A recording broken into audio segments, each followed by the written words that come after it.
It's interesting right now. Remember that while he's, of course, addressing political issues, there's a connect that he's also making when it comes on religious, spiritual matters. Mosmi Singh continues to be with us. Mosmi, what is your understanding? Why is he there in the USA right now, in Texas? Because every time he goes in and addresses audience, it becomes a huge showdown back home, specifically led by the BJP. Right, Pooja. So this is a part of the larger build-up as far as Rahul Gandhi as the leader of the opposition is concerned. And it's not the first time that Rahul Gandhi is making these trips, but I think it's the first time as the leader of the opposition, Rahul Gandhi has gone to the United States and making those interactions become very interesting when you draw a contrast between what Rahul Gandhi has to say and how he arrives at the airport there and how he is received, and those pictures are juxtaposed with the reception that Prime Minister Narendra Modi gets and what he has to say. So it's very interesting. I don't think that Rahul Gandhi is just speaking off the hat.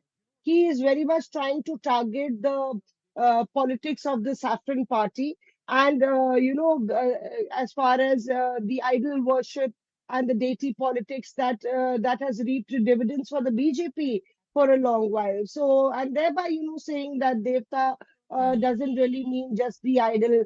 So there is a thread of attacks that Rahul Gandhi is making to trying to debunk the BJP theory. Remember, he did it in Parliament also. And as far as elections are concerned, I don't really think there are any elections coming up in the United States which Rahul Gandhi would be contesting. But yes, the Indian diaspora, he's certainly trying to appeal to the Indian diaspora. And the younger diaspora possibly to make that connect, because realizing they may have influence of a certain kind when it comes to at least politics of India. Thank you very much for now. Mosmi, I'll come back to you in just a short while. So basically, Congress leader of opposition, Rahul Gandhi is on a 3-day visit to the United States of America. Rahul Gandhi addressed students at the University of Texas and attacked immediately the Bharatiya Janata Party and the RSS over a series of issues: women empowerment, unemployment, loan waivers. Rahul Gandhi also said that there's an ideological conflict between RSS and rest of the society today. He claimed that the RSS believes that women should be confined to only traditional roles like staying at home, cooking food, speaking less. Then he added how there are serious employment issues in India. There has been employment in other countries as well, including in the West, but not in China or Vietnam. Rahul Gandhi attacked BJP, claiming 16 lakh crore rupees worth of bank loans were forgiven for only 25 people, and that's because they were well connected or were known to the leadership. All of this and more, even on defense, economy, he has spoken.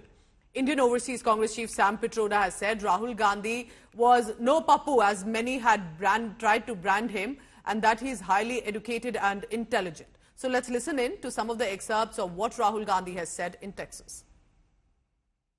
This is part of the ideological fight between the BJP and us, right?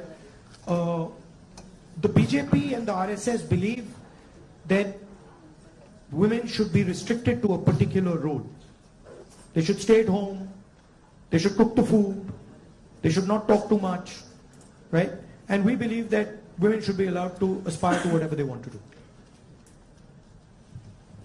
16 lakh crore rupees, 16 lakh crore rupees of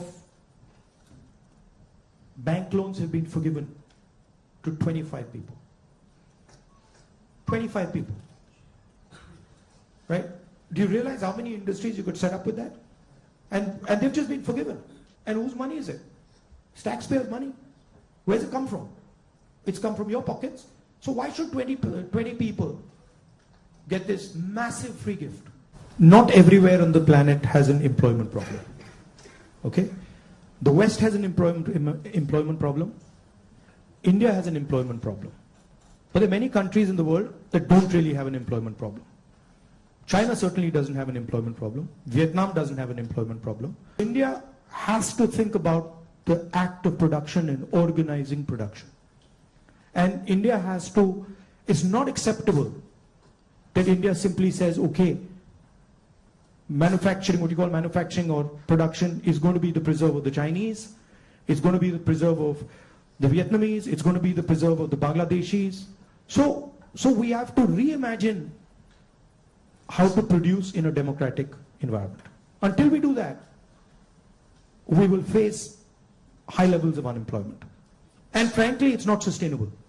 So you're going to see that if we carry on down this path of forgetting about manufacturing, you're going to see massive social problems coming in India and in the United States and in Europe, right? The polarization of our politics is because of this. Rahul Gandhi's agenda is to really address some of these larger issues. He has a vision, contrary to what BJP promotes by spending crores and crores of rupees. I must tell you, he is no papu. He is highly educated. He is well read. He is a strategist with deep thinking on any subject.